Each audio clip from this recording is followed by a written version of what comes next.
Ooh, it's been a while. I am now a junior in college, and so many things have changed. I can't really say whether it's been a better semester or it's been a worse semester, but it's definitely been another semester. I'm living with some wonderful friends in a wonderful place on Wesleyan's campus, and I can't complain about that. I've been a part of 3 really good shows this semester, and I have another one coming up too. It's gonna be awesome. It's called Nell Gwyn.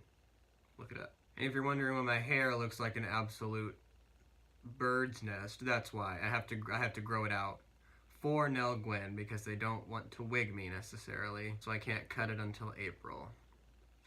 But anyway, since it's towards the end of the year, I wanted to share a story that I have been wanting to share for a really, really long time, but didn't have the confidence to do so until now, I guess. And that is my coming out story. It's really anticlimactic, so you have that to look forward to. I know a lot of people on my channel have been speculating or calling it for years now, and yeah, I just want to say, for those of you who said in the comments that I was gay or looked like that like that kid from the Goldbergs, bravo, good job. And the truth of the matter is, yeah, you were right, and I was just too scared to admit it to myself. I didn't want that much of a public sphere knowing that information because I wasn't comfortable sharing that information with myself. So I guess, how long did I know I enjoyed the company of men? I think I knew in 6th grade when I moved to a new school. Everybody's hormones were in like this rapid flux, and instead of, I don't know, looking at like the really pretty girls, because there were a lot of really pretty girls at that school, I was instead wanting to be one of the girls. I wanted to get with one of the pretty guys. So that was telltale sign number 1. Number 2, I was absolutely not interested in sports. When I was in 5th grade, when my mom's friends took me to Wicked, and I absolutely fell in love with it, how we didn't call it then. And almost every other year from that year on, she would take me to more shows at the Orpheum in Omaha, and I just loved them to pieces. There are a lot of ways that I probably could have told, but when I really got confident enough was around actually the time that Glee came out. And another one of those obvious signs, like I was a teenage male who loved Glee. We had this Photoshop project when we were in 6th or 7th grade, I can't remember, but one of my friends was doing the Glee poster, and she asked me to be Kurt, and I was like, ew, Kurt, he's gay. I'm not gay. Like, what? But deep in the back of my mind, my brain was all like, girl, yeah, you are. And that's when I really started like admitting it to myself, even so far as like wanting to sit my parents down and tell them. And this was around the time that my brother came out as gay as well. He came out before me, which I will always be grateful for because he pioneered my parents' train of thought into knowing that it was okay to have gay children. Not that they were like ever against people being gay, but it's just like, I can imagine as a parent that like finding out that your child likes the same sex is hard.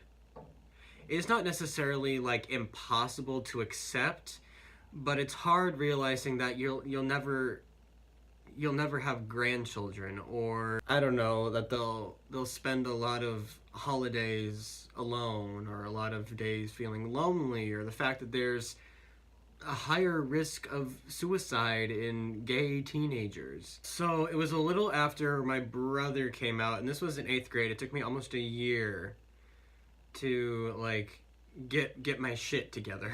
And I sat down with my parents and I said, Mom, Dad, I think I'm gay. And they're like, well, how do you know that? And I said, well, on Glee there's, and that was my first mistake. I should not have brought up Glee. I should have brought up my own feelings or whatever, but I thought like bringing in an example would be better because, you know, examples are good. And then my dad, and I don't hold this against him at all, and I know he's ashamed and he regrets this to this day, but he grabbed me by my wrist really hard and he said, Glee is for fucking fags, and dropped the matter. And then to add insult to injury, the next day, one of my friends, and this is by complete coincidence, we were talking just randomly, and then she turns to like basically the whole table, and she's like, well, we all thought you were going to be the gay one. Can you imagine how disappointed your parents would be to have two gay children?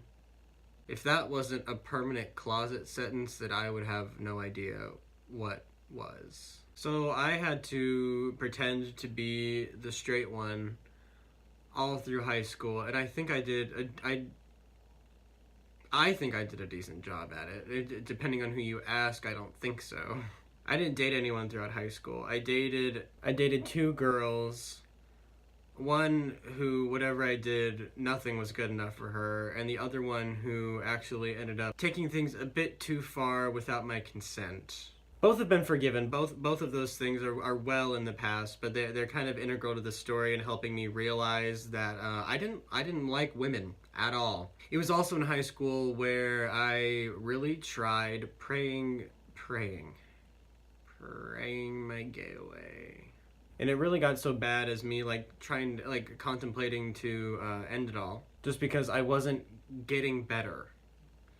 I wasn't becoming the person that everybody said I was going to become. I wasn't outgrowing these feelings of looking at other guys. And I was basically just like living a lie. A lot of people say that, but that's how it is.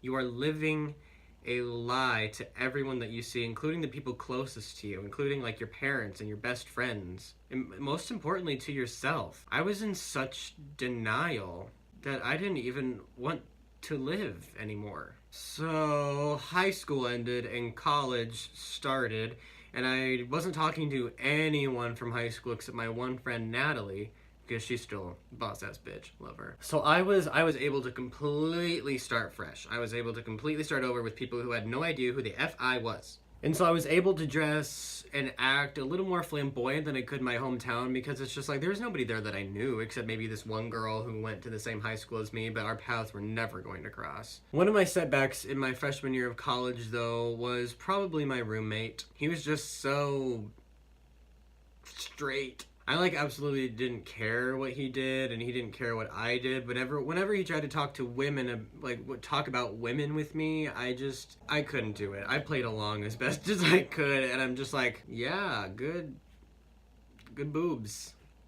But then it turns out that I realized that my feelings of trying to impress him were actually feelings for him. It never went beyond a crush stage, because ew, how embarrassing. And second semester came, and I was driving around with a few of my friends, and one of them was sleeping in the back seat, and one was sitting up front with me, and I turned to him and I was like, I think I'm bi. Of course, I'm not bi, but being bi still seemed like enough of having a foot in one camp and a foot in the other as to make a compromise within my mind. I was still somewhat normal. I still had normal tendencies inside me. And then that summer, of course, I dated a guy for the first time, and it was very wonderful, and then it ended in tragedy, blah blah blah. See my Grindr horror story video for that gap. And it was around the time that I started dating that first guy that I came to my parents as bisexual.